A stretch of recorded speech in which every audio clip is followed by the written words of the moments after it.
نحمد و نصلی علی رسول الکریم اما بعد فاعوذ باللہ من الشیطان الرجیم بسم اللہ الرحمن الرحیم رب اشرح لی صدری ویسر لی امری واحلل عقدۃ من لسانی یفقہوا قولی۔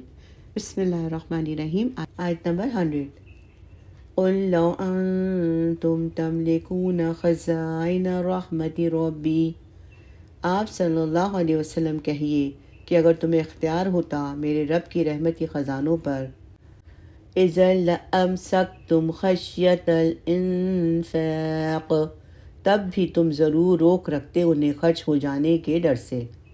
اگر اللہ کی رحمت کے بے حساب خزانے تمہارے اختیار میں ہوتے تو تم لوگ اپنی فطری بخل کے سبب ان کے دروازے بھی بند کر دیتے کہ کہیں خرچ ہو کر ختم نہ ہو جائیں۔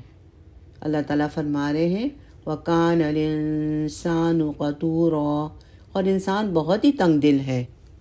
مشرکین مکہ رسول صلی اللہ علیہ وسلم سے مطالبہ کرتے تھے کہ وہ جبل صفا کو سونے میں اور مکہ کے ارد گرد کی زمینوں کو باغوں میں اور نہروں میں تبدیل کر دیں۔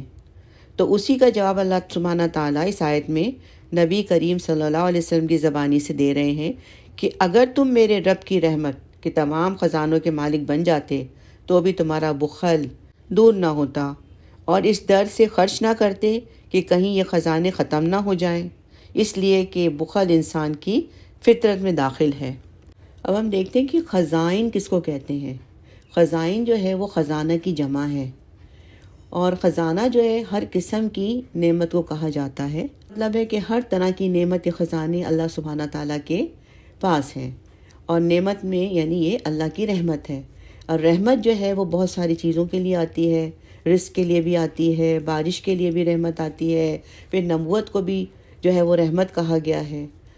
تو اسی طرح ہے کہ اگر کوئی بھی خزانہ، کوئی بھی رحمت، کوئی بھی ایسی چیز انسانوں کے پاس ہوتی، اب جیسے بارش کا برسانا ہے، یعنی یہ بارش کا برسانا اگر اللہ تعالیٰ انسانوں کے ذمے لگا دے تو پھر یعنی کہ ہر وقت قحط سالی رہے، بارش برسائی نہیں۔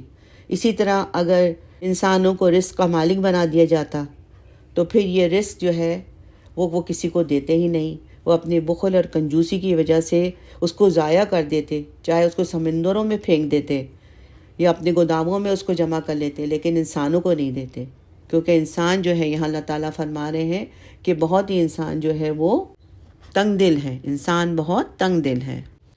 یہ انسان کی فطرت کا خاصہ ہے کہ اگر انسان اللہ کی رحمت جیسی چیز جو کبھی کم نہ ہونے والی ہے اس پہ اگر یہ قابض ہو جائے تو وہاں بھی اپنی بخیلی اور تنگ دلی ہے وہ نہیں چھوڑے گا۔ اگر ملک کے کسی حصے کے مالک ہو جائیں تو کسی ایک کو ایک کوڑی بھی نہ کھلائیں گے۔ بس انسان کی طبیعت یہ ہے۔ ہاں، جن لوگوں کو اللہ ہدایت دیں اور اللہ توفیق خیر دیں تو پھر اس بد خصلت بری عادت سے وہ نفرت کرتے ہیں، وہ سخی اور دوسروں کو بھلا کرنے والے ہوتے ہیں۔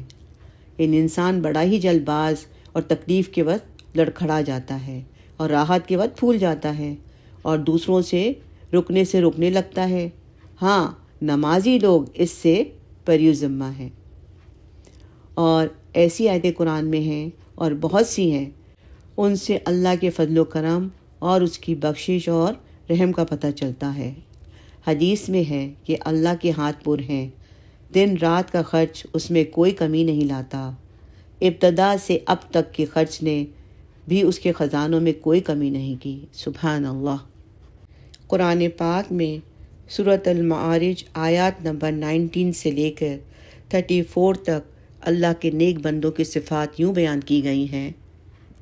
بے شک انسان بڑے کچے دل والا بنایا گیا ہے، جب اسے مصیبت پہنچتی ہے تو ہڑبڑا اٹھتا ہے، اور جب راحت ملتی ہے تو بخل کرنے لگتا ہے، مگر وہ نمازی جو اپنی نماز پر ہمیشگی کرنے والے ہیں اور جن کے مالوں میں مقررہ حصہ ہے، مانگنے والوں کا بھی اور سوال سے بچنے والوں کا بھی، اور جو انصاف کے دن پہ یقین رکھتے ہیں اور جو اپنے رب کے عذاب سے ڈرتے رہتے ہیں، بے شک ان کے رب کا عذاب بے خوف ہونے کی چیز نہیں ہے۔